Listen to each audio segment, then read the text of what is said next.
రాష్ట్రంలో ఈ మాదిరిగా పరిస్థితులు ఉన్నాయి. రామ్ గోపాల్ వర్మ కూడా అంత చూసినాం. వీళ్ళు సినిమాలు తీస్తే తప్పులా? వీళ్ళేం సినిమా తీసినప్పుడు వివేకం అని సినిమా తీస్తే తప్పులా?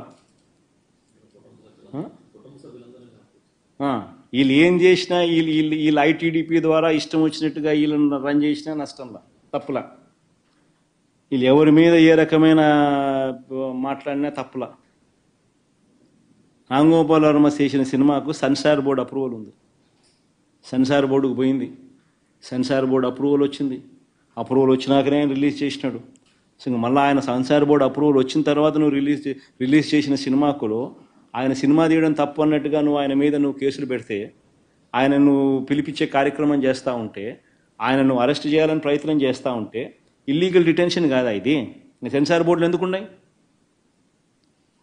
సెన్సార్ బోర్డు అప్రూవల్ వచ్చిన తర్వాత నువ్వు చేస్తూ ఉండేది ఏంది? మళ్ళీ ఫిలిం ప్రమోషన్ అంటావు.